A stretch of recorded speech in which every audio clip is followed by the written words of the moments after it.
সপ্তাহের ব্যবধানে করোনা বেড়েছে প্রায় 2.5 গুণ, মৃত্যু 1.5 গুণেরও বেশি। সিনোফার্মের টিকা প্রয়োগ শুরু আজ।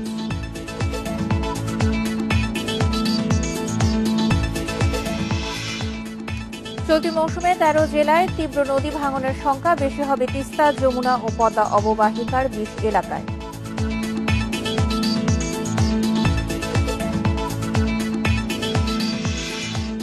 পারিবারিক কারণেই আত্মগোপনে ছিলেন আবু তহা ও তার সঙ্গীরা। আদালতে জবানবন্দির পর ছেড়ে দেওয়া হয়।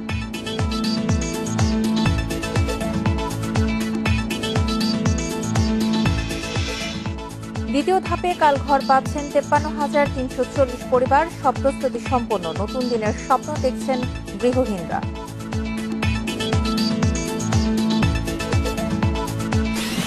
স্বাগত ইন্ডিপেন্ডেন্ট সংবাদের সঙ্গে আছি সঞ্চারী মজিদ তমা। শুনছিলেন শিরোনাম, চলে যাচ্ছে পুরো খবরে। সপ্তাহের ব্যবধানে দেশে করোনা রোগী শনাক্ত বেড়ে প্রায় 2.5 গুণ। ঢাকা মহানগরীতে এই হার দ্বিগুণের বেশি। ঢাকার পাশাপাশি সারা দেশের মৃত্যুও বেড়েছে 1.5 গুণেরও বেশি। বিশেষজ্ঞরা বলছেন, করোনার ডেল্টা ভ্যারিয়েন্টের সংক্রমণ ঠেকাতে প্রয়োজন বিশেষ পরিকল্পনা। স্বাস্থ্যবিধি নিশ্চিতে দরকার কঠোর কড়াকড়ি। 1 জুন সারা দেশে করোনা শনাক্তের হার ছিল 9.67%, আর 18 জুন তা বেড়ে দাঁড়িয়েছে 18.59%। গত 12 জুন দেশে নতুন রোগী শনাক্ত হয় 1637, আর মৃত্যু 39 জনের। মাত্র এক সপ্তাহের ব্যবধানে বেড়েছে শনাক্ত ও মৃত্যু 2। মৃত্যু ও রোগী বেড়েছে ঢাকা মহানগরেও। 10 জুন ঢাকায় রোগী শনাক্তের হার 4.12% থাকলেও এক সপ্তাহের ব্যবধানে তা দ্বিগুণেরও বেশি। যদি এই ডেল্টা ভ্যারিয়েন্ট সারা দেশেই বিভিন্ন জেলায় একইভাবে ছড়াতে থাকে এবং তার সংক্রমণ বৃদ্ধি পেতে থাকে, তাহলেই আমাদের এই চিকিৎসা ব্যবস্থায়ও বিপর্যয় হওয়ার সম্ভাবনা আছে এবং করোনা পরিস্থিতিতেও বিপর্যয় হওয়ার সম্ভাবনা আছে। সপ্তাহের ব্যবধানে সংক্রমণ 3 গুণ বাড়ছে, মৃত্যুর সংখ্যা দ্বিগুণ বাড়ছে, এমনকি ঢাকা শহরেও সংক্রমণ দ্বিগুণ বাড়ছে এক সপ্তাহের ব্যবধানে। আমাদের এখন 2 ভাগে কাজগুলো ভাগ করা দরকার। সরকারের পক্ষ থেকে করা দরকার প্রত্যেকটা রোগীকে আইসোলেট করা, তাদেরকে বিচ্ছিন্ন করা, সেখান থেকে যেন সংক্রমণ না হয়। এদের ট্রেসিং করা, তাদের সংস্পর্শে কারা কারা আসছে। করোনার ভারতীয় ভ্যারিয়েন্ট অতিমাত্রায় সংক্রমিত।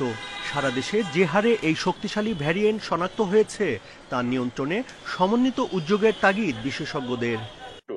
ডেল্টা ভ্যারিয়েন্ট যে ধরনের মারাত্মক ভাইরাস, এটাকে মোকাবেলা করতে হলে এই সীমিত পরিসরে ব্যবস্থা নিয়ে আসলে মোকাবেলা করা সম্ভব না। এবং স্বাস্থ্য বিভাগ যেভাবে বলেন যে জনগণ এটা মানা উচিত, ওটা মানা উচিত, তাতেই আসলে এটা নিয়ন্ত্রণ করা যাবে না। এটা এত মারাত্মক, এটা নিয়ন্ত্রণ করতে হলে স্বাস্থ্য বিভাগকেই বড় ব্যবস্থা নিতে হবে। কোরবানির ঈদকে সামনে রেখে ঘরমুখ মানুষের যাতায়াতে পরিকল্পনা জরুরি বলেও মনে করেন চিকিৎসকরা। Buddhadeb Kundu, independent news, Dhaka. Corona পরিস্থিতি নিয়ে আরো জানাতে দিনাজপুর থেকে এবার যোগ দিচ্ছেন আমাদের সহকর্মী সালাউদ্দিন আহমেদ। সালাউদ্দিন, দিনাজপুরে বর্তমানে করোনা সংক্রমণের হার কেমন দেখছেন? লোকজন স্বাস্থ্যবিধি মানছেন কিনা এবং হাসপাতালে পর্যাপ্ত চিকিৎসা ব্যবস্থা আছে কিনা? হ্যাঁ, আপনি যেটি জানতে চেয়েছেন, আসলে দিনাজপুরের করোনা পরিস্থিতি লকডাউনের মধ্যেও কিন্তু বাড়ছে। আজকে 5ম দিনের মতো লকডাউন চলতেছে, কিন্তু করোনার যে আক্রান্তের হার সেটা কিন্তু বাড়ছে এবং পরীক্ষা নিরীক্ষায় যেগুলি পাওয়া যাচ্ছে তাতে করে যখন লকডাউন শুরু হয়েছিল তখন দিনাজপুরের সংক্রমণের হার ছিল 32 বর্তমানে সেটা গতকাল পর্যন্ত 47.44% উন্নীত হয়েছে। অর্থাৎ প্রতি যত পরীক্ষা হচ্ছে ততই করোনা রোগী শনাক্ত হচ্ছে, পাশাপাশি বাড়ছে মৃত্যুর সংখ্যাও। গতকাল পর্যন্ত মৃত্যুর সংখ্যা ছিল 147 জন। সদর এবং বিরলে আরও 2 জনের মৃত্যু সহ এখন মৃত্যুর সংখ্যা 149 জনে দাঁড়িয়েছে। এবং গত 24 ঘন্টায় কত সংখ্যক লোক আক্রান্ত হয়েছে এই তথ্য পেতে হলে আমাদের আজকে সকাল 9টা পর্যন্ত অপেক্ষা করতে পারে। তখন হয়তো আমরা জানতে পারবো প্রকৃত অর্থে দিনাজপুরের চিত্রটি কি ভয়াবহ অবস্থার দিকে যাচ্ছে। কারণ 21 তারিখে যদি লকডাউন শেষ হয়ে যায় তারপরে লকডাউন বাড়ানো হবে কিনা, কারণ আক্রান্ত এবং সংক্রমণের হার যে হারে বাড়ছে তাতে প্রশাসনের তরফ থেকে লকডাউন বাড়ানোর বিষয়ে মতামত বেশি ব্যক্ত করা হচ্ছে। এবং যে বিষয়টি সবচেয়ে উদ্বেগের কথা জানিয়েছেন উপজেলা নির্বাহী কর্মকর্তা, তিনি বলেছেন যে মানুষ কিন্তু যারা সংক্রমণে আক্রান্ত হয়েছেন করোনা জীবাণু নিয়ে, তারা কিন্তু রাস্তাঘাটে বেরোচ্ছেন, সাধারণ মানুষের সঙ্গে মিশছেন, তাদের মাধ্যমে জীবাণু ছড়িয়ে যাচ্ছে। শহরে লকডাউনের কারণে কিন্তু প্রবেশ পথ, আমি এই মুহূর্তে মহারাজার মোড়ে দাঁড়িয়ে রয়েছি। এখানে পিছনে বাঁশ দিয়ে রাস্তা বন্ধ করে দেওয়া হচ্ছে এবং অনুরূপভাবে সরকারি কলেজ মোড়, পুলহাট, কাঞ্চন ব্রিজ এবং ফুলবাড়ি বাস স্ট্যান্ড সহ বিভিন্ন পয়েন্টে কিন্তু বাঁশ দিয়ে রাস্তা বন্ধ করে দেওয়া হয়েছে। বিকল্প সড়কে পথ ঘুরে অলিগলি ধরে কিন্তু লোকজন শহরে যেমন চলাচল করছে, এতে করে যানবাহনের সংখ্যাও তাদের প্রয়োজনে ইজি বাইক জাতীয় বিভিন্ন ধরনের ছোটখাটো যানবাহনের সংখ্যাও কিন্তু চলাচল বৃদ্ধি পেয়েছে। এতে করে মানুষের যে ঢল রাস্তায়, এতে জীবাণু ছড়িয়ে সংক্রমণের হার বৃদ্ধি পাচ্ছে এবং সেটি পর্যায়ক্রমে উদ্বেগজনক হারে পৌঁছাচ্ছে। এই মুহূর্তে দিনাজপুরে হাসপাতালে প্রায় শতাধিক সংক্রমণ রোগী যারা গুরুতর অবস্থায় তাদের চিকিৎসা চলছে। এই ছিল আমার কাছে সর্বশেষ দিনাজপুরের পরিস্থিতি। দিনাজপুর থেকে করোনা সংক্রমণ পরিস্থিতি নিয়ে জানাচ্ছিলেন সহকর্মী সালাউদ্দিন আহমেদ। আজ থেকে শুরু হচ্ছে সিনোফার্মের করোনা টিকা দেয়া। এতে অগ্রাধিকার পাবেন আগে রেজিস্ট্রেশন করা ব্যক্তিরা। স্বাস্থ্য অধিদপ্তর জানিয়েছে প্রতি জেলায় একটি করে কেন্দ্রে এই টিকা দেয়া হবে। তবে ঢাকায় টিকা কেন্দ্র থাকবে 4টি, প্রতি কেন্দ্রে বুথ 2টি করে। টিকার জন্য বিশ্ববিদ্যালয়ের শিক্ষার্থী সহ ফ্রন্ট লাইনাররা অগ্রাধিকার পাবেন বলেও জানিয়েছে অধিদপ্তর।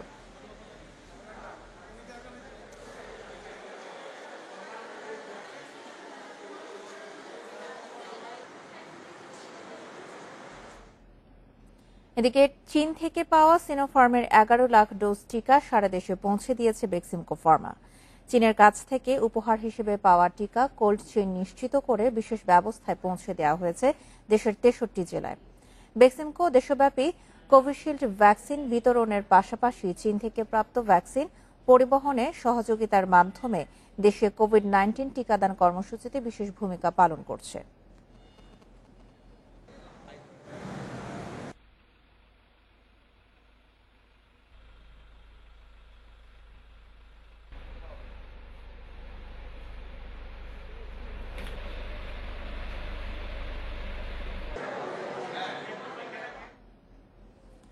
গত 2 মাসে দেশের সর্বোচ্চ করোনা শনাক্তের হার 18.59%। নতুন করে আক্রান্ত 3,883 জন, আর মৃত্যু হয়েছে আরও 54 জনের। দেশে করোনা সংক্রমণ বাড়ছে উদ্বেগজনক হারে। সবশেষ 24 ঘন্টায় নমুনা পরীক্ষা বিবেচনায় শনাক্তের হার 18.59%, যা গত 2 মাসের মধ্যে সর্বোচ্চ। এর আগে 18 এপ্রিল শনাক্তের হার ছিল 19.06%। 528টি ল্যাবে নতুন 20,882টি নমুনা পরীক্ষায় করোনা শনাক্ত হয়েছে আরও 3,883 জনের। এ নিয়ে দেশে মোট শনাক্ত রোগীর সংখ্যা 8,44,970 জন। করোনায় আক্রান্তদের মধ্যে 24 ঘন্টায় আরও 54 জনের মৃত্যু হয়েছে। বয়সভিত্তিক বিশ্লেষণে 24 ঘন্টায় মৃতদের মধ্যে 26 জনের বয়স 60 বছরের বেশি। এছাড়া 51 থেকে 60 বছরের 15, 41 থেকে 50 বছরের 7, 31 থেকে 40 বছরের 5 জন এবং 21 থেকে 30 বছরের 1 জন। এ নিয়ে দেশে মোট করোনায় মৃত্যু হয়েছে 13,399 জনের। উচ্চ মৃত্যুহারের জন্য অসচেতনতাকেই দায়ী করছেন গণস্বাস্থ্য সংশ্লিষ্টরা। গণসচেতনতাকে সামাজিক আন্দোলনে গড়ে তুলতে না পারলে সামনে আরও ঝুঁকির মুখে পড়তে যাচ্ছে দেশ বলে মনে করছেন তারা। অনেকগুলো ডিস্ট্রিক্টের শনাক্তের হার কিন্তু বাড়ছে, এখনো কিন্তু নিচের দিকে আসছে না এবং বিভিন্ন ডিস্ট্রিক্টেও সংক্রমণ বাড়ছে। সুতরাং আমরা এই মুহূর্তে আমরা সবচেয়ে গুরুত্ব দিতে হবে হাসপাতালের চিকিৎসা ব্যবস্থা যা আছে, চিকিৎসকরা সেগুলো সরকারের যথেষ্ট সাপোর্ট আছে করছে। সংক্রমণ কমানোর জন্য স্বাস্থ্যবিধি মানে যেটা প্রিভেনশন, এটা এই ক্ষেত্রে বেশি জোর দিতে হবে যাতে সংক্রমণ না হয়। স্বাস্থ্য অধিদপ্তর জানায় আক্রান্তদের মধ্যে একদিনে আরও 1,955 জন সুস্থ হয়ে উঠেছেন। এ নিয়ে দেশে মোট সুস্থ হলেন 7,78,421 জন। মাহমুদুন নবী, ইন্ডিপেন্ডেন্ট নিউজ। চলতি মৌসুমে 13 জেলায় তীব্র নদী ভাঙন হতে পারে। তিস্তা, যমুনা ও পদ্মা অববাহিকায় 20 স্থানে সবচেয়ে বেশি ভাঙন হবে বলে পূর্বাভাস দিয়েছে গবেষণা প্রতিষ্ঠান centre for environmental and geographic information services CEGIS। তারা বলছে 28 বর্গ কিলোমিটার এলাকা এই বছর ভাঙনের মুখে পড়তে পারে। CEGIS এর সমীক্ষা অনুযায়ী 45 বছরে দেশের 1,700 বর্গ কিলোমিটারের বেশি এলাকা নদীতে বিলীন হয়েছে। এতে বাস্তুচ্যুত হয়েছেন প্রায় 17,15,000 মানুষ। বর্ষা এলেই তীব্র হয় ভাঙন। এবারও তীব্র ভাঙনের মুখে পড়তে যাচ্ছে উত্তরের ব্রহ্মপুত্র তিস্তা অববাহিকার এলাকা। কুড়িগ্রাম জেলার ধরলা ও তিস্তায় গত বছরের তুলনায় এবার বেশি হবে ভাঙন। খরস্রোতা যমুনার তীরবর্তী এলাকা জামালপুর, গাইবান্ধা, বগুড়া, সিরাজগঞ্জ এবার পড়তে যাচ্ছে ভাঙনের মুখে। আবার দেশের উত্তর মধ্যাঞ্চলের পদ্মা অববাহিকায় রাজশাহী, টাঙ্গাইল, মানিকগঞ্জ, পাবনা, কুষ্টিয়া, রাজবাড়ী, ফরিদপুর, মাদারীপুরেও ভাঙন তীব্র হওয়ার আশঙ্কা করছে পানি উন্নয়ন বোর্ডের ট্রাস্টি গবেষণা প্রতিষ্ঠান CEGIS। 2800 হেক্টর ভাঙনের কবলে পড়তে পারে। এর মধ্যে প্রায় 1260 হেক্টর আমাদের যমুনা নদীতে, প্রায় 1060 একরের মতন প্রায় আমাদের পদ্মা নদীতে এবং গঙ্গাতে প্রায় 475 হেক্টরের মতন। নদী গবেষণা প্রতিষ্ঠান বলছে, পূর্বাভাসের তালিকায় না থাকলেও শরীয়তপুর, চাঁদপুর ও মুন্সিগঞ্জ জেলায় গত 2 বছর তীব্র ভাঙন দেখা দিয়েছে। এ 3 জেলায় এবারও ভাঙন হতে পারে। সেই 9000 হেক্টর থেকে নদীর এই ভাঙন কমে কিন্তু 3000 হেক্টরে চলে এসছে। আমি বলবো এটা পানি উন্নয়ন বোর্ড, পানি সম্পদ মন্ত্রণালয়ের একটি সাফল্য যে বিভিন্ন ধরনের প্রতিরক্ষামূলক ব্যবস্থা নদীর তীর সংরক্ষণের জন্য নেওয়ার জন্য কিন্তু এই ভাঙনের পরিমাণটা কমে আসছে। বন্যা পূর্বাভাস কেন্দ্র বলছে, উজানে ভারী বৃষ্টি হওয়ায় শনিবার থেকে তিস্তা নদীর পানি বিপদসীমার উপরে প্রবাহিত হতে পারে। এতে নীলফামারী, ডিমলা উপজেলার কিছু এলাকা প্লাবিত হবে। এছাড়াও দেখা দিতে পারে নদী ভাঙন। Shahriar Anirban, independent news, Dhaka. পারিবারিক কারণেই আত্মগোপনে ছিলেন ইসলামী বক্তা আবু তহা ও তার সঙ্গীরা। এ বিষয়ে আদালতে জবানবন্দিও দিয়েছেন তারা। জবানবন্দি দেওয়ার পর তাদের পরিবারের জিম্মায় ছেড়ে দেওয়ার নির্দেশ দেয় আদালত। 10 জুন রংপুর থেকে ঢাকায় আসছিলেন আবু তহা মোহাম্মদ আদনান। গাবতলীতে সবশেষ অবস্থান শনাক্ত হয় তার। তারপর থেকেই 3 সঙ্গী সহ ছিলেন নিখোঁজ। শুক্রবার দুপুরে হঠাৎ করেই পাওয়া যায় তার ফেরার খবর। কাজ করতেছিলাম, ওখানে দাঁড়ায় আছি আমি, ওই আসতেছে, আমি কি তোমার নিয়ে এত কিছু, তুমি হঠাৎ করে দিক দিয়া, এখন কিছু বলা যাবে না, পরে বলবো। প্রতিবেশী যারা আছি তাদের শুভাকাঙ্ক্ষী, আমরা সবাই অনেক খুশি। পরে রংপুরে শ্বশুরবাড়ি থেকে তহাকে জিজ্ঞাসাবাদের জন্য নেওয়া হয় ডিবি অফিসে। পরে পুলিশ জানায়, ব্যক্তিগত কারণে গাইবান্ধায় আত্মগোপনে ছিলেন তহা, তবে এর কারণ স্পষ্ট করা হয়নি। ঢাকা থেকেই তারা ব্যাক করেছে। ব্যক্তিগত কিছু কারণে তারা স্বেচ্ছায় আত্মগোপনে ছিল, যেটি আমরা এখন আপনাদেরকে, যেহেতু ব্যক্তিগত কারণ সেটি রিকোয়েস্ট করেছে, আমরা এখানে পাবলিকলি না বলি। ব্যক্তিগত কারণে তারা ছিল এবং তাদের বিরুদ্ধে কোনো অপরাধ ঘটেনি বলে সে আমাদেরকে প্রাথমিকভাবে জানিয়েছে। তহাকে অপহরণের পর মুক্তিপণ দাবি করে ফোনের বিষয়টি পুরোপুরি মিথ্যা বলেও জানিয়েছে পুলিশ। তারা বলছে, কদিন ধরেই গণমাধ্যমে তার নিখোঁজের খবর আসায় নিজ থেকেই ফেরেন তিনি।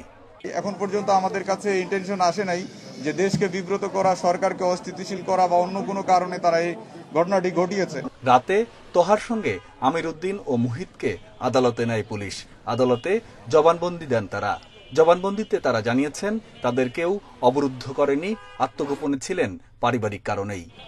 আদালতে জবানবন্দি দেন তারা। জবানবন্দিতে তারা জানিয়েছেন, তাদের কেউ অবরুদ্ধ করেনি, আত্মগোপনে ছিলেন পারিবারিক কারণেই। বিজ্ঞ আদালত তার 164 ফৌজদারি কার্যবিধানের 164 164 ধারা মোতাবেক জবানবন্দি গ্রহণ করে এবং কোর্ট সন্তুষ্ট হয়ে তারা প্রাপ্তবয়স্ক হয় নিজ জিম্মায় প্রেরণ করে। জবানবন্দি দেওয়ার পর 3 জনকেই পরিবারের জিম্মায় ছেড়ে দেওয়ার নির্দেশ দেয় আদালত। Independent news desk. ধাপে প্রধানমন্ত্রীর দেয়া ঘর পাচ্ছে 53,340টি পরিবার। এরই মধ্যে সার্বিক প্রস্তুতি সম্পন্ন হয়েছে। এই ঘরকে ঘিরে নতুন দিনের স্বপ্ন দেখছেন গৃহহীনরা। সারা দেশে 459টি উপজেলায় একযোগে ঘরগুলোর চাবি ও দলিল হস্তান্তর করা হবে। এক একটি ঘর যেন এক একটি পরিবারের স্বপ্ন। সেই স্বপ্ন বাস্তবায়নে দ্বিতীয় ধাপে প্রায় 53,000-এর বেশি পরিবারকে দেয়া হচ্ছে নতুন ঘর। 2টি কক্ষ ছাড়াও এসব ঘরের সামনে রয়েছে বারান্দা, পেছনে রান্নাঘর, বাথরুম আর 2 শতক জমি। এছাড়া বিশুদ্ধ পানি, বিদ্যুৎ, সড়ক যোগাযোগের পাশাপাশি শিশুদের জন্য বিদ্যালয়ও থাকছে প্রকল্প এলাকায়। শেষ মুহূর্তে অপেক্ষার প্রহর গুনছে হাজারো পরিবার। লক্ষ্মীপুরের 5 উপজেলায় 500 পরিবারের জন্য তৈরি করা হয়েছে স্থায়ী আবাসন, আর গোপালগঞ্জের 809টি পরিবার পাচ্ছে এসব ঘর। এরই মধ্যে অনেকেই উঠেছেন নতুন ঠিকানায়। এসব ঘর পেয়ে খুশি তারা। ভাঙ্গাটা কুড়িয়ে ঘর ছিল, সেখান থেকে বৃষ্টি পানি পড়ে আমরা সে জায়গায় থাকতে পারি না। এখন প্রধানমন্ত্রী আমাদের ঘর দিয়েছে, আমরা ঘর পেয়ে খুব সুখী আছি। আমার কোনো জায়গা জমি নাই, প্রধানমন্ত্রী শেখ হাসিনার এই যে সরকারি ঘর, এই ঘর পেয়ে আমি নিজে মাথা গোজা ঠাই পাইছি। ঘর দেওয়া আর কি আমাদের অনেক উপকার হয়েছে, আমাদের নিজস্ব কোনো জায়গা জমি কিছুই ছিল না। ফরিদপুরের দ্বিতীয় ধাপে 1572টি পরিবারের হাতে তুলে দেওয়া হবে ঘরের চাবি। প্রথম দিন থেকেই তারা পাবেন সব ধরনের সুবিধা। আমাদের ফরিদপুরে প্রথম পর্যায়ে 2035টি গৃহ নির্মিত হয়েছে, যেগুলি আপনারা ইতিমধ্যে দেখেছেন। সেখানে মানুষ খুব আনন্দের সাথে বসবাস করছে। পানি, বিদ্যুৎ সেখানে সংযোজিত হয়েছে। মাননীয় প্রধানমন্ত্রী শুধু ঘর দিয়ে ক্ষান্ত হননি এবং সেখানে নির্দেশনা দিয়েছেন যে পানি এবং বিদ্যুৎ বিনামূল্যে সংযোগ দিয়ে দেওয়ার জন্য।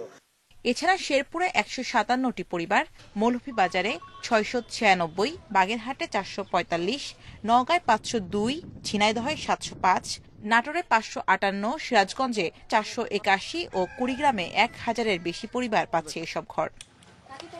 Shamima Rahman, independent news. করোনার নাজুক পরিস্থিতির কারণে আওয়ামী লীগের এবারের প্রতিষ্ঠা বার্ষিকীর আয়োজন বর্ণাঢ্যভাবে পালন না করার সিদ্ধান্ত নিয়েছে আওয়ামী লীগ। সকালে জাতির পিতা বঙ্গবন্ধু শেখ মুজিবুর রহমানের প্রতিকৃতিতে শ্রদ্ধা নিবেদন ছাড়া প্রায় সব অনুষ্ঠানই হবে ভার্চুয়ালি। মুক্তিযুদ্ধের নেতৃত্বদানকারী দল আওয়ামী লীগের প্রতিষ্ঠাবার্ষিকী বরাবরই পালিত হয়ে আসছে বর্ণাঢ্যভাবে।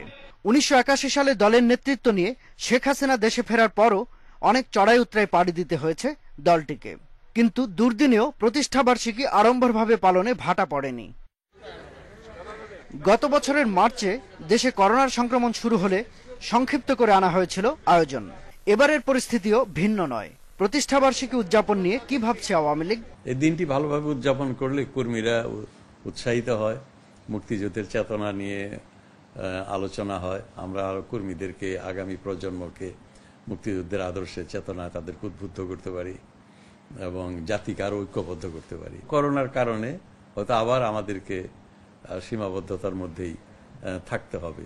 আওয়ামী লীগ নেতারা মনে করেন দলের প্রতিষ্ঠাবার্ষিকী হলেও দেশের মানুষের স্বাস্থ্য ও কল্যাণের দিকটি দলের প্রধান বিবেচ্য বিষয়।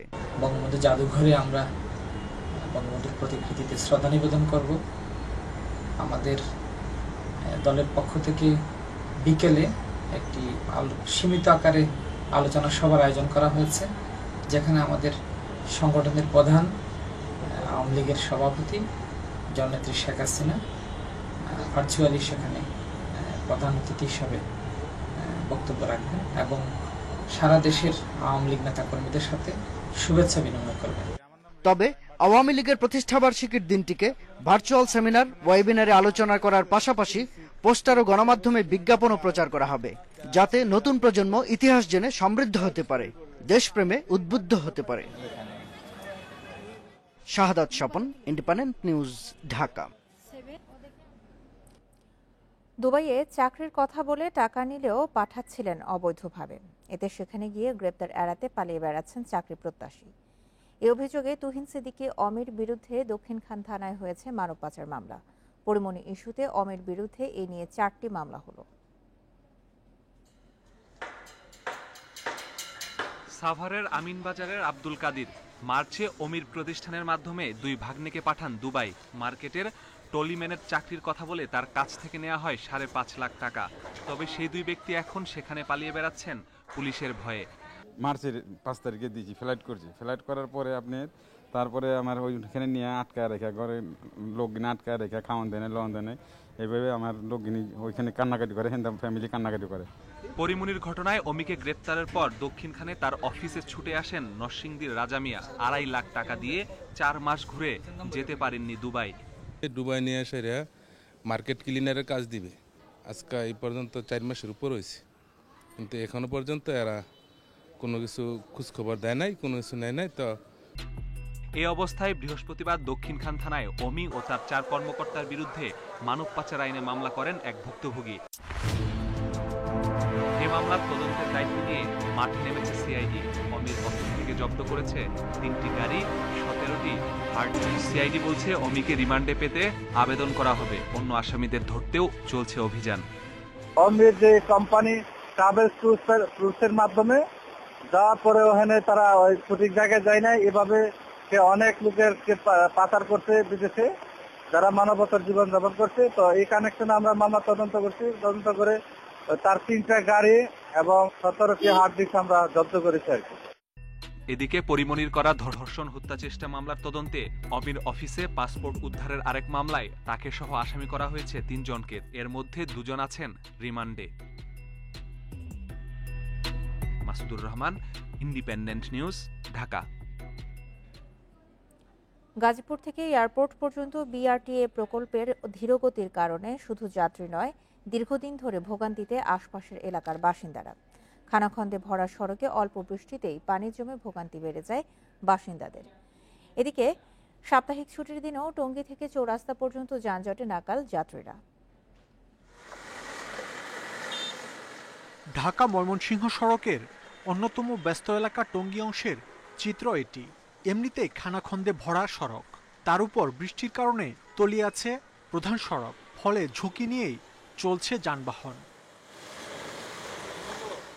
যানজট নিরসনে বাস র্যাপিড ট্রানজিট বিআরটি প্রকল্পের কাজের কারণে প্রধান সড়কের পাশাপাশি অলিগলিও তলিয়ে যায় সামান্য বৃষ্টিতে। পানি হয়ে সব ডুবে যাইতেছে, পানি নামার কোনো ব্যবস্থা নাই, এই ধরনের সমস্যা চলতেছে।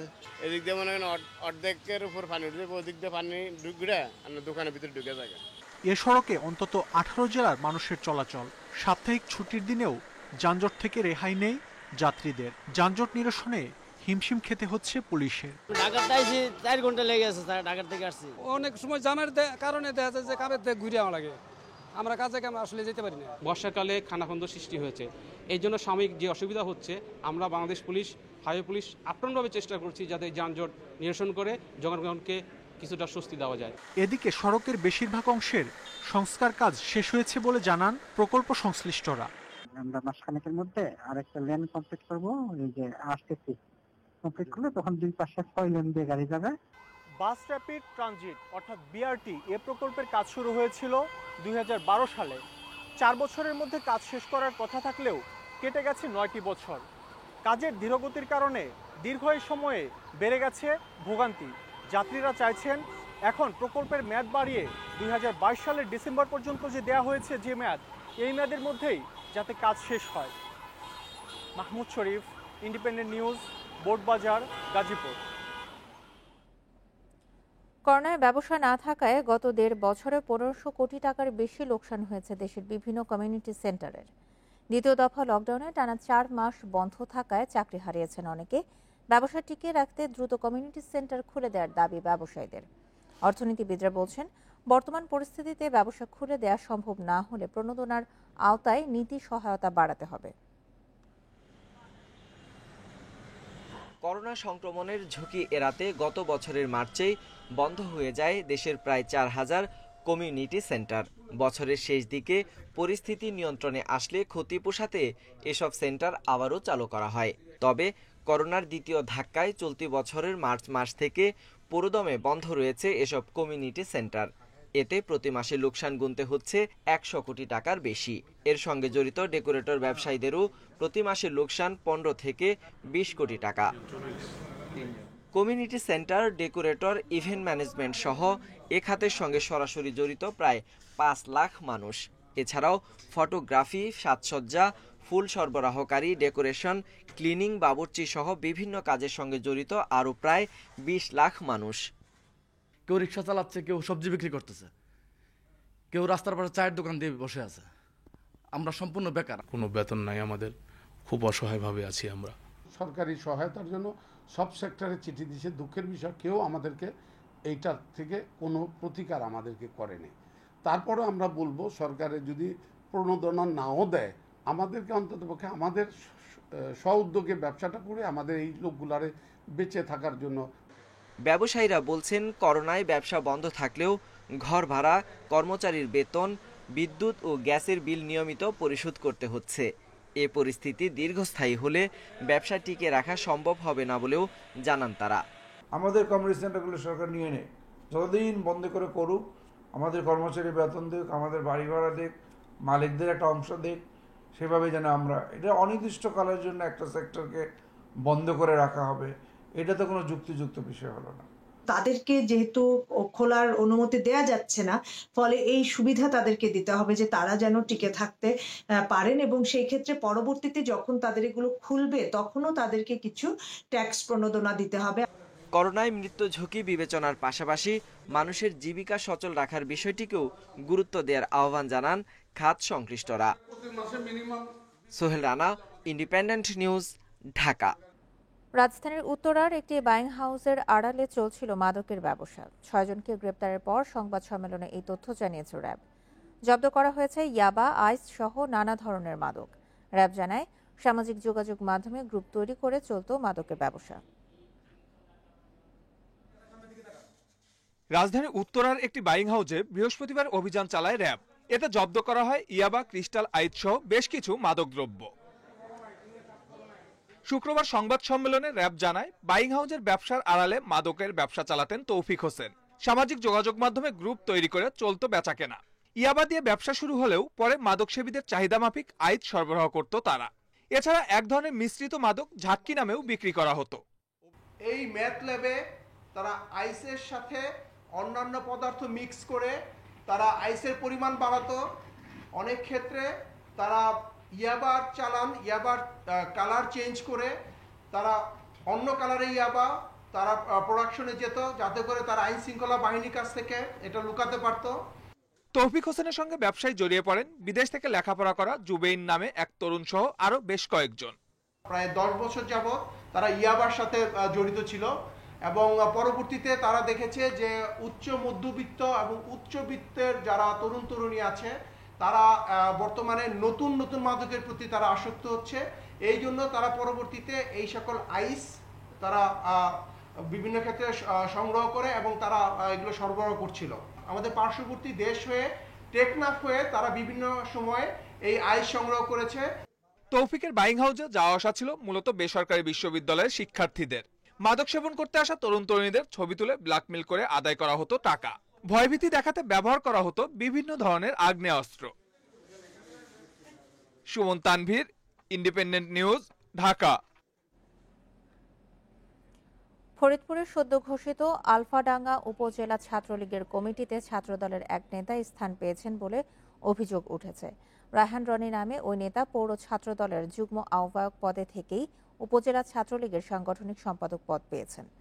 রায়হান রনি ফরিদপুরের আলফাডাঙ্গা পৌরসভার বাসিন্দা। পড়াশোনা করেন যশোর পলিটেকনিক ইনস্টিটিউটে। গত 23 জানুয়ারি 21 সদস্যের আলফাডাঙ্গা পৌর ছাত্র দলের আহ্বায়ক কমিটি অনুমোদন দেওয়া হয়। কমিটির 1 নম্বর যুগ্ম আহ্বায়ক হিসেবে রয়েছে রায়হান রনির নাম। অন্যদিকে 12 জুন আলফাডাঙ্গা পৌর ছাত্রলীগের আংশিক কমিটি অনুমোদন করা হয়। ওই কমিটির সাংগঠনিক সম্পাদক হিসেবে রয়েছে মোহাম্মদ রায়হান রনির নাম। ছাত্রলীগ নেতাকর্মীদের অভিযোগ, ছাত্রদলের রায়হান রনি ও ছাত্রলীগের মোহাম্মদ রায়হান রনি একই ব্যক্তি। তবে ফরিদপুর জেলা ছাত্রলীগের সভাপতি তানজিদুল রশিদ রিয়ানের দাবি, ছাত্রদল আর ছাত্রলীগের রায়হান রনি এক ব্যক্তি নন। তবে কেউ প্রমাণ দিতে পারলে ব্যবস্থা নেওয়া হবে।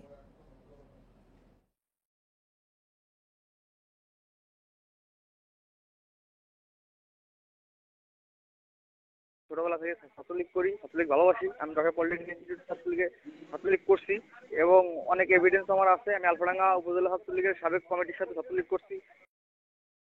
যে ছেলেটার কথা ছাত্র দলে বলছে, হ্যাঁ, সেই ছেলে আর এই ছেলে এক না। যদি সেই ছেলের একটা ছাত্র দলের যেহেতু যুগ্ম সাধারণ সম্পাদক দিছে, তার মানে ওর সেক্রেটারির মর্যাদা দিছে, যে কোনো একটা এভিডেন্স দেখে আমি ওই ছেলেটা বহিষ্কার করে দেবো। লক্ষ্মীপুরে ইউনিয়ন পরিষদ নির্বাচন সুষ্ঠু হওয়া নিয়ে শঙ্কায় আওয়ামী লীগের বিদ্রোহী ও স্বতন্ত্র প্রার্থীরা। তাদের অভিযোগ, আওয়ামী লীগের চেয়ারম্যান প্রার্থী ও তার সমর্থকরা বারবারই হুমকি দিচ্ছে। তবে এসব অভিযোগ অস্বীকার করেছেন আওয়ামী লীগের চেয়ারম্যান প্রার্থীরা। ইউনিয়ন পরিষদ নির্বাচনের প্রথম দফায় 21 জুন ভোট গ্রহণ হবে লক্ষ্মীপুরের রামগতি ও কমলনগর উপজেলার 6টি ইউনিয়নে। তাই শেষ সময়ের প্রচারণায় ব্যস্ত প্রার্থীরা। পছন্দের প্রার্থী বাছাই, প্রত্যাশা আর প্রাপ্তির হিসেব মিলাচ্ছেন সাধারণ ভোটাররাও। 6টি ইউপিতে চেয়ারম্যান পদে প্রতিদ্বন্দ্বিতা করছেন 40 জন প্রার্থী। বিএনপি অংশ না নিলেও প্রতিটি ইউনিয়নেই রয়েছে স্বতন্ত্র ও আওয়ামী লীগের একাধিক বিদ্রোহী প্রার্থী। তাদের অভিযোগ, আওয়ামী লীগের চেয়ারম্যান প্রার্থী ও তাদের সমর্থকদের হুমকিতে আতঙ্কে প্রার্থী ও ভোটাররা। অবশ্য অভিযোগ অস্বীকার করেছেন আওয়ামী লীগের প্রার্থীরা। তফসিল ঘোষণা করছে, এরপর পরে আমার 4টা অফিস তারা ভাঙচুর করছে এবং স্যার থেকে সম্পূর্ণ মনে করেন অফিসের আসবাবপত্র থেকে সব কিছু তারা ভাঙচুর করছে এবং আমার কর্মীদেরকে, আমার নেতাদেরকে তারা হুমকি দিচ্ছে। এটা সম্পূর্ণ মিথ্যা কথা, কারণ জনগণ না পাইলে তো অনেক অনেক কথা বলে, ভাত খাইতে না পাইলে এখানে কোনো আয়োজনই হয় না, কিন্তু আয়োজন হয়েছে, সর্বশেষ গেলে পাবে কোথায়? কিন্তু এখানে তাদের কোনো জনসমর্থন বর্তমানে নেই বলতেই চলে। প্রতিটি কেন্দ্রকেই ঝুঁকিপূর্ণ বিবেচনা করে নিরাপত্তা জোরদার করা হয়েছে বলে জানান নির্বাচন সংশ্লিষ্টরা। নির্বাচনের জন্য সার্বিকভাবে প্রস্তুত, আশা করছি একটি সফল, সুন্দর এবং একটি নিরপেক্ষ নির্বাচন আমরা উপহার দিতে পারবো। ইলেকশনের পূর্বে, ইলেকশনকে সময় এবং ইলেকশনের পরবর্তীতে আইন শৃঙ্খলা রক্ষার জন্য আমাদের যে প্রচেষ্টা সেটা অব্যাহত থাকবে।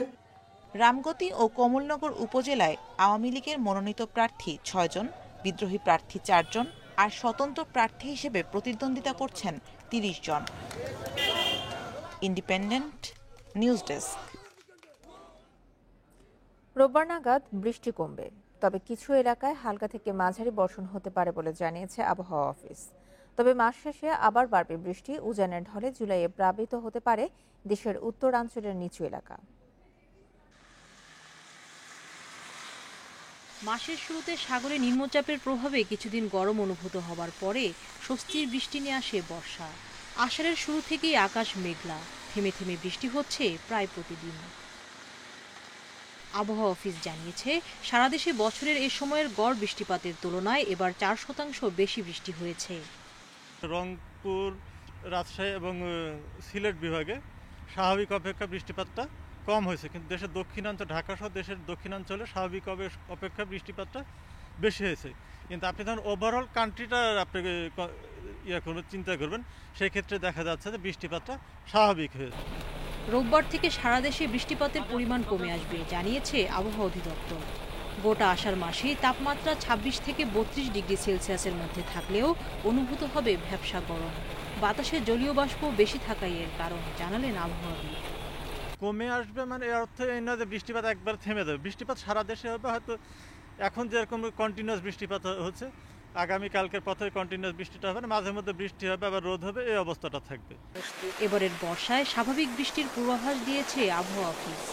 সীমান্তের উপরে মেঘালয় ও আসামের পাহাড়ি ঢালে বৃষ্টিপাত বেশি না হলে দেশে বন্যার সম্ভাবনাও কম।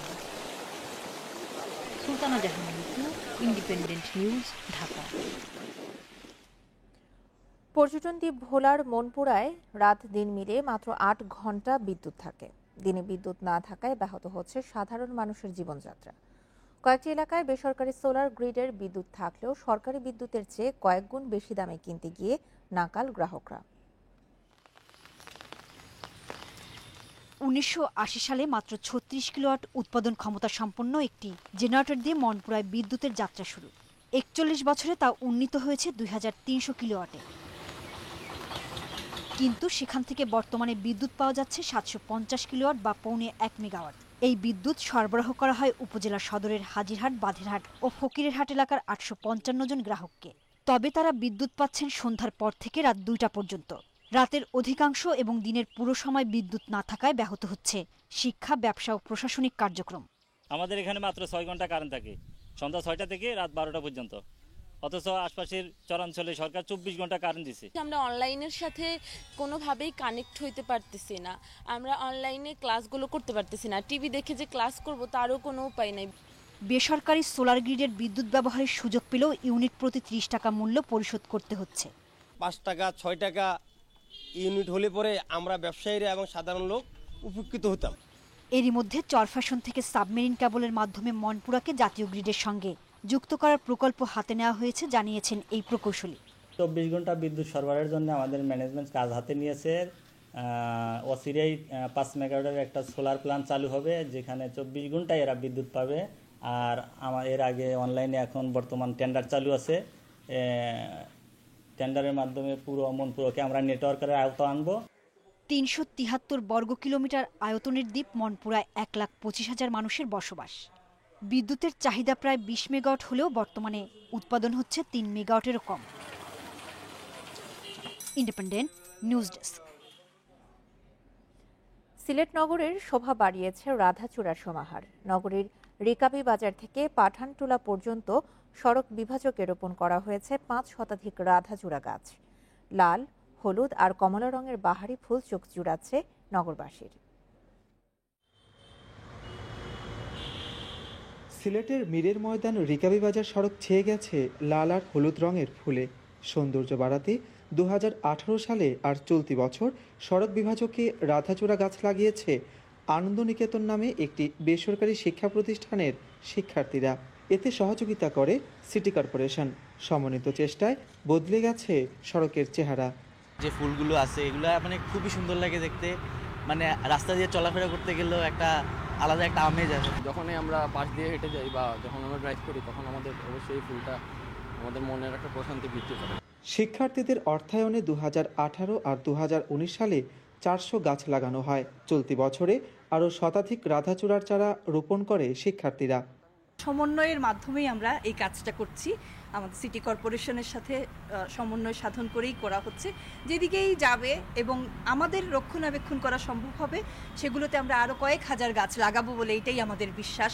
পরিবেশ অধিদপ্তরের কর্মকর্তা বলছেন, নগরীর সৌন্দর্য বাড়ানোর পাশাপাশি পরিবেশের উন্নয়নে ভূমিকা রাখবে বৃক্ষরোপণ। যারা সৌন্দর্য পিপাসু মানুষ আছে, ফুলকে ভালোবাসে, পরিবেশের ভালোবাসে, পর্যটক যারা সিলেট শহরে আছে তারা কিন্তু এই নান্দনীয়তাকে কিন্তু তারা গ্রহণ করবে এবং এতে পর্যটনের আমি মনে করি প্রবাহ বেড়ে যাবে। তাতে কী হবে, একটা সার্বিক অর্থনৈতিক চাঞ্চল্যের সৃষ্টি হবে এবং যার মাধ্যমে অর্থনীতির একটা গতিশীলতা আসবে। পর্যায়ক্রমে অন্যান্য রাস্তাতেও গাছ লাগানোর পরিকল্পনা আছে আনন্দনিকেতনের। মাধব কর্মকার, ইন্ডিপেন্ডেন্ট নিউজ, সিলেট। ভারতে চতুর্থ দিনের মতো কমেছে আক্রান্ত ও মৃতের সংখ্যা। একদিনে দেশটিতে শনাক্ত 60,000, প্রাণহানি 1,269 জনের। বিশ্বে একদিনে মারা গেছেন 8,500 মানুষ, শনাক্ত হয়েছে 3,97,000। ব্রাজিলে একদিনে মৃত্যু হয়েছে সর্বোচ্চ 2,449 জনের। নতুন শনাক্ত 98,000। বিশ্ব স্বাস্থ্য সংস্থার প্রধান টেড্রোস অ্যাডানম গেব্রেয়েসুস বলেছেন, আফ্রিকাতে এখনও অনেক টিকা প্রয়োজন। বিপর্যয় এড়াতে টিকাদান কর্মসূচিকে আরও বেগবান করার তাগিদ দেন তিনি। গেল এক সপ্তাহে আফ্রিকাতে করোনার সংক্রমণের হার 52% এবং মৃতের হার 32% বেড়েছে। এদিকে দ্বিতীয় ঢেউ চলা সত্ত্বেও আর্জেন্টিনার রাজধানী বুয়েন্স আয়ার্সে বেশিরভাগ বিধিনিষেধ তুলে নেওয়া হয়েছে। মস্কোতে শুক্রবার একদিনে নতুন আক্রান্তের সংখ্যা 9,000 ছাড়িয়েছে। করোনা মহামারীর মধ্যেও বিশ্বে বেড়ে চলেছে বাস্তুচ্যুতের সংখ্যা। জাতিসংঘের শরণার্থী বিষয়ক সংস্থা UNHCR এর নতুন তথ্য মতে 1 বছরে বাস্তুচ্যুত মানুষের সংখ্যা বেড়েছে 30 লাখ। এ নিয়ে বিশ্বে শরণার্থীর সংখ্যা ছাড়িয়েছে 8,24 লাখ, যা জার্মানির মোট জনসংখ্যার কাছাকাছি। যুদ্ধ, সংঘাত, নির্যাতন এবং মানবাধিকার লঙ্ঘনের মতো ইস্যুতে বিশ্বে প্রতিনিয়ত বাড়ছে বাস্তুচ্যুতের সংখ্যা। করোনা মহামারীতে বিশ্বের বিভিন্ন দেশে কড়াকড়ি ও লকডাউন জারি করেও কমেনি এই সংখ্যা। জাতিসংঘের নতুন পরিসংখ্যান বলছে, বিশ্বে 2020 সালে বাস্তুচ্যুত হয়েছে প্রায় 30 লাখ মানুষ। সবচেয়ে বেশি খারাপ পরিস্থিতি আফ্রিকায়। 2020 সালে মোট বাস্তুচ্যুতের বেশিরভাগই মোজাম্বিক, ইথিওপিয়া এবং আফ্রিকার সাহেল এলাকার বাসিন্দা। জাতিসংঘের শরণার্থী বিষয়ক সংস্থা UNHCR এর প্রধান ফিলিপ্পো গ্র্যান্ডি জানান, যুদ্ধ, সহিংসতার পাশাপাশি জলবায়ু পরিবর্তনের কারণে বেড়েছে বাস্তুচ্যুতের সংখ্যা। বাস্তুচ্যুতের দিক থেকে আফ্রিকার পরেই অবস্থান যুদ্ধবিধ্বস্ত সিরিয়া এবং আফগানিস্তানের। বর্তমানে করোনার কারণে বিশ্বের 160টিরও বেশি দেশ তাদের সীমান্ত বন্ধ রেখেছে। কাজেই এসব দেশে নিরাপদ আশ্রয়ে যেতে পারছেন না লাখ লাখ শরণার্থী। এর ফলে নিজ দেশেই অভ্যন্তরীণ বাস্তুচ্যুত হিসেবেই মানবেতর জীবন কাটছে তাদের। শরণার্থী সংকট নিরসনে সংঘাত বন্ধের পাশাপাশি দাতা দেশগুলোর প্রতি জরুরি সহায়তা বৃদ্ধির আহ্বান জানিয়েছে জাতিসংঘ। Nusrat Serin, independent news. Corona এখন আতঙ্ক তৈরি করছে আফ্রিকায়। এক সপ্তাহে সংক্রমণ বেড়েছে 39% আর 19% বেড়েছে প্রাণহানি। টিকা স্বল্পতায় বেশ কটি দেশে চলছে তৃতীয় ঢেউ। মহাদেশটির 121 কোটি 60 লাখ জনসংখ্যার বিপরীতে 2 ডোজ টিকা পেয়েছেন শতকরা 1 জনেরও কম। প্রথম শনাক্তের 1.5 বছর পার হলেও এখনও নিয়ন্ত্রণের বাইরে করোনা মহামারী। বিশ্বে করোনায় মোট আক্রান্ত ছাড়িয়েছে 17,82,00,000। এর মধ্যে 51 লাখই আফ্রিকায়। দ্বিতীয় ধাপের ক্ষতি পুষিয়ে ওঠার আগেই মহাদেশটিতে দেখা দিয়েছে তৃতীয় ঢেউ।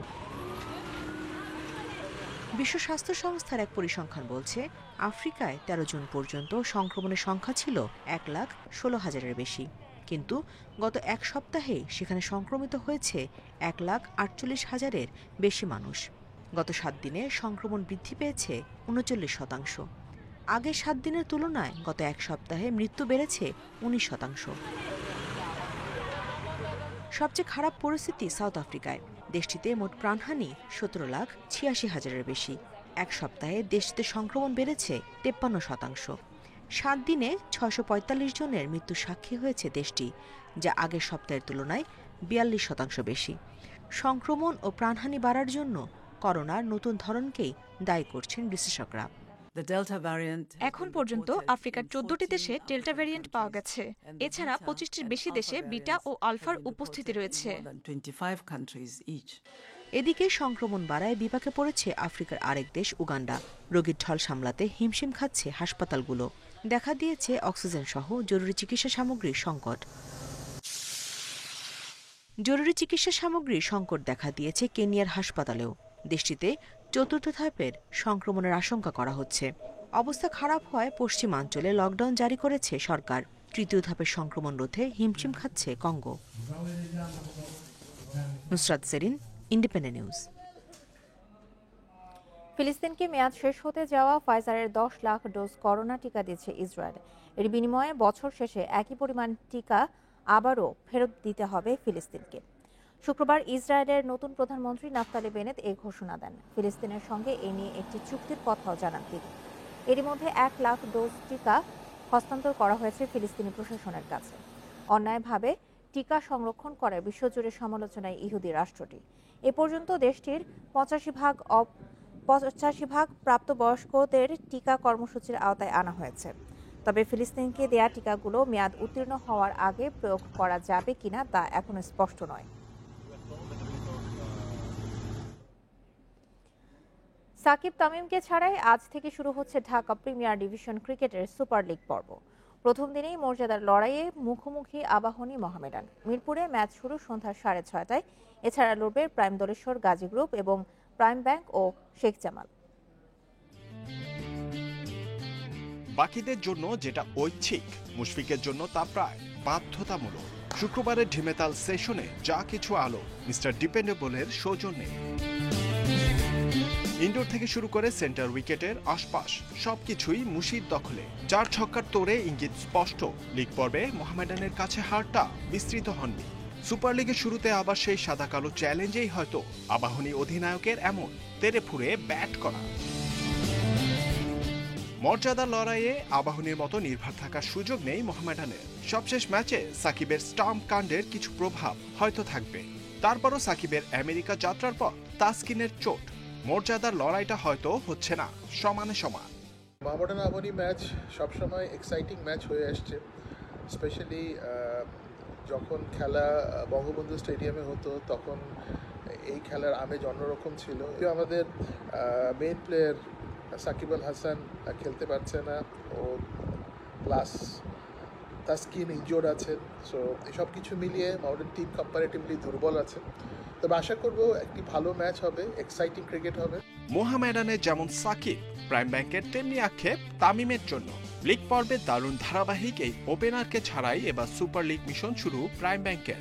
সুপার লিগের প্রথম প্রতিপক্ষ শেখ জামাল, লিগ পর্বে যাদের 7 উইকেটে হারিয়েছিল প্রাইম ব্যাংক। লিগ পর্বে 66 ম্যাচের মধ্যে 32টিরই নিষ্পত্তি হয়েছে কার্টেল রুফারে। সুপার লিগেও সে বৃষ্টি সংখ্যা মাথায় রেখে কৌশল সাজাবে ম্যানেজমেন্ট। ভাইরাস, সুরক্ষা বলয় ও প্রাণস্ট্যাম্প থেকে শুরু করে মেঘে ঢাকা আকাশ, ক্রিকেট উৎসবে জল ঢেলে দেবে এমন উপকরণের ঘাটতি নেই। সুপার লিগ শুরুর আগে আরেক দফা ধাক্কা তামিম সাকিবের প্রস্থান সেটা সুযোগ হতে পারে আরেকজনের জন্য। শেষ পর্বে সেই সুযোগ কতটা কাজে লাগাতে পারে তারুণ্য, সেটাই এখন দেখার অপেক্ষা। জহিরুল ইসলাম, ইন্ডিপেন্ডেন্ট নিউজ, ঢাকা। ইউরোতে হোঁচট খেল ইংল্যান্ড। স্কটল্যান্ডের সঙ্গে গোলশূন্য ড্র করেছে হ্যারি কেইনের দল। ওয়েম্বলিতে জিতলেই নিশ্চিত হয়ে যেত নকআউট পর্বের টিকিট। পুরো ম্যাচে গোলের উদ্দেশ্যে 9টি শট নিয়ে মাত্র একটি লক্ষ্যে রাখতে পেরেছে ইংল্যান্ড। অন্যদিকে স্কটল্যান্ডের 11 শটের 2টি লক্ষ্যে ছিল। এদিকে গেল বিশ্বকাপের রানার্স আপ ক্রোয়েশিয়াকে রুখে দিয়েছে চেক রিপাবলিক। চেকদের সঙ্গে 1-1 গোলে ড্র করেছে মডরিচের দল। পিছিয়ে পড়ে পেরিসিচের গোলের সমতায় টানে ক্রোয়েশিয়া। 4 পয়েন্ট নিয়ে ডি গ্রুপের শীর্ষে চেক রিপাবলিক। সমান পয়েন্ট নিয়ে 2-এ ইংল্যান্ড, 1 পয়েন্ট পেয়ে ক্রোয়েশিয়া 3-এ, আর স্কটল্যান্ড আছে 4 নম্বরে। হৃদযন্ত্রের সফল অস্ত্রোপচারের পর হাসপাতাল থেকে ছাড়া পেয়েছেন ডেনিশ মিডফিল্ডার ক্রিস্টিয়ান এরিকসেন। এই ফুটবলারের হৃদযন্ত্রের ক্রিয়া সচল রাখতে পেসমেকার বসানো হয়েছে। বর্তমানে ভালো আছেন এরিকসেন। শুক্রবার এক টুইটে ডেনিশ মিডফিল্ডার নিজেই বিষয়টি নিশ্চিত করেছেন। শনিবার কোপেনহেগেনে ফিনল্যান্ডের বিপক্ষে ম্যাচের 43 মিনিটে হঠাৎ পড়ে যান এরিকসেন। মাঠে প্রাথমিক চিকিৎসা দেওয়ার পর তাকে নেওয়া হয় হাসপাতালে। এতে স্তম্ভিত হয়ে পড়ে ক্রীড়াঙ্গন। সবার চাওয়া ছিল এরিকসেনের সুস্থতা। মানুষের ভালোবাসায় আপ্লুত এরিকসেন সবাইকে ধন্যবাদ জানিয়েছেন। ভারতের কিংবদন্তি দৌড়বিদ মিলখা সিং করোনায় আক্রান্ত হয়ে মারা গেছেন। মৃত্যুর সময় তার বয়স হয়েছিল 91 বছর। কোভিডে আক্রান্ত হওয়ার 1 মাসের মাথায় মারা গেলেন মিলখা সিং। 5 দিন আগে তার স্ত্রী নির্মলা কৌরও করোনা যুদ্ধে পরাজিত হয়ে বিদায় নেন। মিলখার মৃত্যুতে ভারতের প্রধানমন্ত্রী সহ দেশটির বরেণ্য ব্যক্তিরা শোক জানিয়েছেন। প্রথম ভারতীয় হিসেবে কমনওয়েলথ গেমসে স্বর্ণপদক জেতেন মিলখা। 1960 সালে রোম অলিম্পিকে ভারতের প্রতিনিধিত্ব করেন তিনি। সেখানে চতুর্থ হয়ে অল্পের জন্য পদক পাননি। এশিয়ান গেমসে দ্য ফ্লাইং শিখের 4টি স্বর্ণ আছে। তাকে পদ্মশ্রী সম্মান দেওয়া হয়। আর ছিল এখনকার ইন্ডিপেন্ডেন্ট সংবাদে। ইন্ডিপেন্ডেন্ট টেলিভিশনের সব খবর আরও বিস্তারিত জানতে চোখ রাখুন ফেসবুক, ইউটিউব এবং টুইটারে। ধন্যবাদ সবাইকে।